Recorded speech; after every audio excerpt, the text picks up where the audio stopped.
porque todos estão pesquisando nos motores de buscas sobre o rio Eufrates. À medida que o nível da água diminuiu, várias ruínas antigas emergiram de uma caverna, tornando-se acessíveis.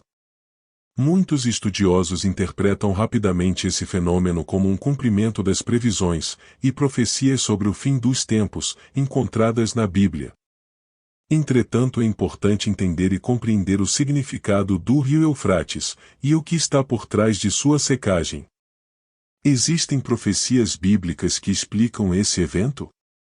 O rio Eufrates é parte fundamental da região do Crescente Fértil, e é um marco importante nas Escrituras, e um recurso valioso no Oriente Médio, já que passa e corta territórios da Turquia, Síria e Iraque.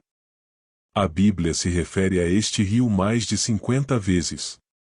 No livro de Gênesis, somos apresentados a este rio em particular pela primeira vez em Gênesis 2.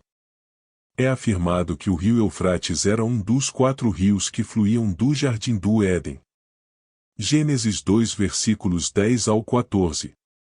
Este jardim era um lugar onde Adão e Eva tinham um encontro com Deus. Embora as identidades dos outros 2 rios ainda sejam um mistério, os rios Tigre e Eufrates são bem conhecidos. O local central desse acontecimento é uma área chamada Crescente Fértil, uma faixa de terra fértil que se estende desde o rio Nilo no Egito em direção ao, passando por Israel e descendo ao sul e sudeste até as planícies que cercam os rios Tigre e Eufrates. Esta região, anteriormente conhecida como Mesopotâmia, que significa entre rios, é um elemento crucial em nossa compreensão das histórias bíblicas. Se os rios Tigre e Eufrates mencionados na Bíblia são os mesmos que conhecemos hoje por esses nomes, isso indicaria que o Jardim do Éden estava localizado no Oriente Médio. No entanto, é importante notar que mesmo uma inundação modesta em uma área pode alterar o curso de um rio.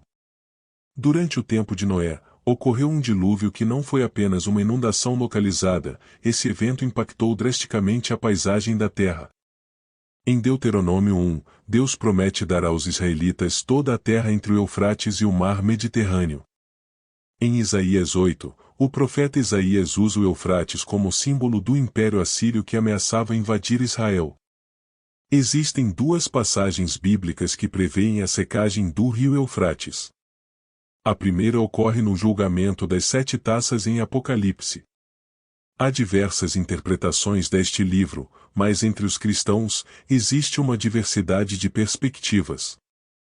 Por um lado, uma bênção especial é prometida àqueles que leem e meditam em suas palavras. Por outro, há advertências contra a alteração do texto.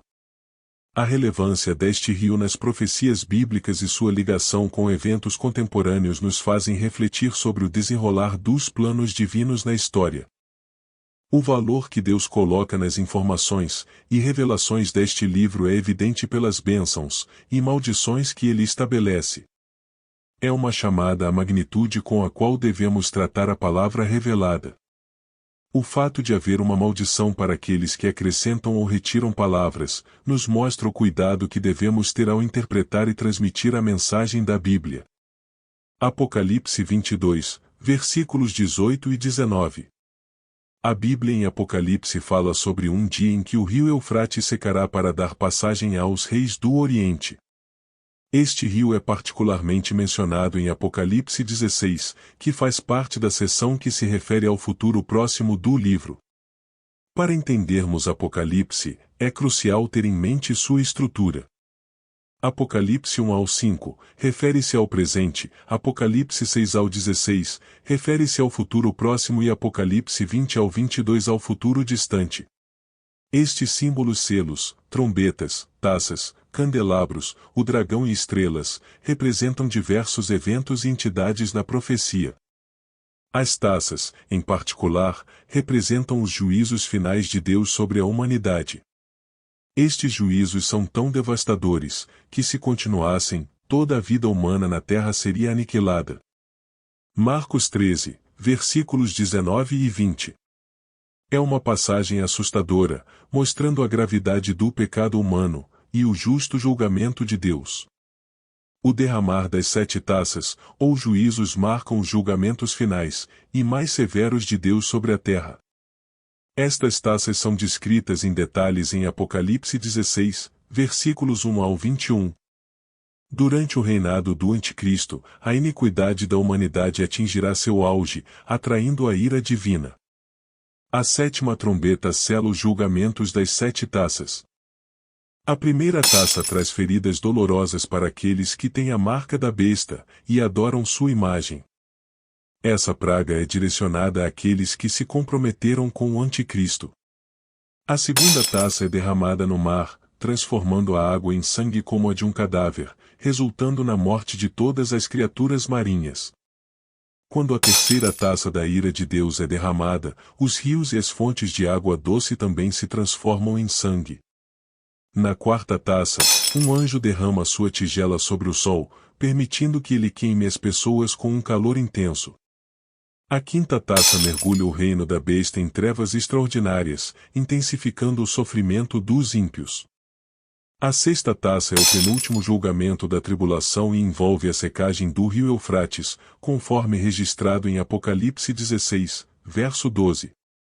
Na nova versão da linguagem de hoje, em seguida, o sexto anjo derramou a sua taça no grande rio Eufrates, o rio secou a fim de se abrir um caminho para os reis que vêm do Oriente. Historicamente, os romanos acreditavam que o rio Eufrates servia como uma defesa inexpugnável contra possíveis ataques dos impérios localizados mais a leste. Este rio impressionante estendia-se por cerca de 1.800 milhas, 2.900 quilômetros, e variava em largura de 300 a 1.200 metros. No entanto, quando o rio Eufrates seca, ele se transforma em uma estrada, abrindo caminho para que exércitos maciços do leste, incluindo os da China, Índia e Japão, avancem para o oeste. A Bíblia sugere que a secagem do Eufrates é causada por um ato divino, especificamente um anjo derramando uma taça da ira de Deus, conforme descrito em Apocalipse 16, verso 12. Isso indica que a secagem não é o resultado de causas naturais, como mudanças climáticas ou intervenção humana, mas sim um evento divinamente planejado com um propósito claro: preparar o caminho para os reis do Oriente, e assim estabelecer o cenário para a batalha profetizada em Armagedon. A palavra Armagedon hoje é frequentemente usada para descrever qualquer conflito massivo, que possa resultar em uma grande destruição. No entanto, de acordo com o livro de Apocalipse, refere-se à batalha final, entre Deus e as forças do mal. Armagedon origina-se da palavra hebraica, Har Megido, que se refere ao Monte Megido. Esta batalha crucial é descrita em Apocalipse 16, versículos 13 ao 16, onde espíritos demoníacos realizam milagres para reunir os reis e seus exércitos para a guerra, no grande dia do Deus Todo-Poderoso. Esta é uma clara referência à reunião das forças do mal contra as forças celestiais. Nesse contexto, Jesus retorna, e a batalha que ocorre em Armagedon resultará na derrota total dos inimigos de Deus. Apocalipse 16, versículos 17 ao 20. Em Apocalipse 19, versículos 11 ao 21, uma batalha final ocorre no retorno de Cristo, onde ele é descrito como o Cristo conquistador, e vence as forças do Anticristo. Esta é interpretada por muitos como a batalha de Armagedon mencionada em Apocalipse 16. Essa passagem de Apocalipse 19 detalha a chegada triunfante de Cristo, montado em um cavalo branco, simbolizando pureza e justiça. Ele é descrito como fiel e verdadeiro, e sua chegada marca o clímax da luta entre o bem e o mal, onde o mal finalmente é derrotado. Suas características, como olhos flamejantes e muitas coroas, mostram sua autoridade divina e poder absoluto. As coroas reais representam a autoridade e soberania do Cristo. Em meio a este cenário, ele traz um nome que é tão sagrado e misterioso que ninguém, exceto ele próprio, pode compreender. Apocalipse 19, versículo 12. Vestido com uma túnica tingida em sangue, ele é reconhecido como a Palavra de Deus. Atrás dele, os exércitos celestiais seguem, vestidos de linho fino puro e resplandecente, montados em cavalos brancos. A espada afiada que sai de sua boca é uma representação da palavra de Deus, que é poderosa e decisiva, podendo destruir nações. Hebreus 4, versículo 12. Ele reinará com justiça, pelo cetro de ferro, e o seu julgamento será definitivo e firme. O anjo proclamando aos pássaros é uma imagem forte, sugerindo que o julgamento sobre os iníquos é tão certo que até mesmo as aves são convidadas a participar do banquete que se seguirá. Apocalipse 19, versículos 17 e 18. Na visão do Apocalipse, vemos os líderes da terra, influenciados por forças malignas, reunindo-se para guerrear contra o Cristo e seu exército celestial. Com isso, a vitória do bem é clara e resoluta. O anticristo e o falso profeta, figuras centrais do mal, são lançados vivos no lago de fogo. Apocalipse 19, versículo 20. A localização exata de Armagedon tem sido objeto de muitas especulações. Embora não exista uma montanha chamada Megido, a região ao redor da planície de Megido, ao norte de Jerusalém, é frequentemente apontada como o provável local do confronto final. Esta área tem uma longa história de conflitos, servindo como palco para batalhas de diversos impérios. De acordo com a narrativa bíblica, influências demoníacas mobilizaram os reis da terra para esse embate final.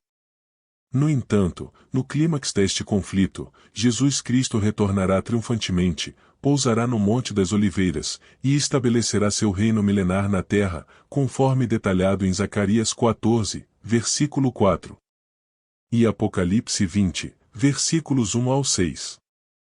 No evento de Armagedon, veremos a justa ira de Deus desencadeada contra as forças do mal, restaurando a justiça e a retidão no mundo.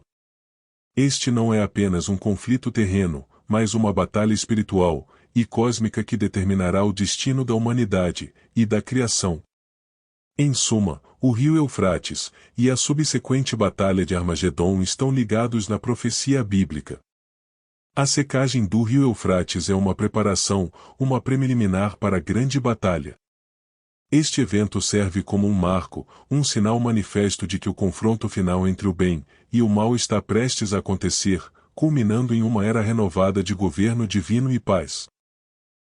Inscreva-se no canal e ative o sininho para receber as notificações de novos vídeos. Compartilhe essa história com amigos e familiares, pois todos são bem-vindos para aprender e crescer juntos na fé e no amor do Senhor. A salvação em Jesus é a única maneira de alcançarmos a vida eterna e a paz espiritual. Somos gratos por sua presença, e visita ao nosso canal Grato Amor, onde a gratidão e o amor se encontram. Que a graça e a paz do Senhor estejam sempre com vocês.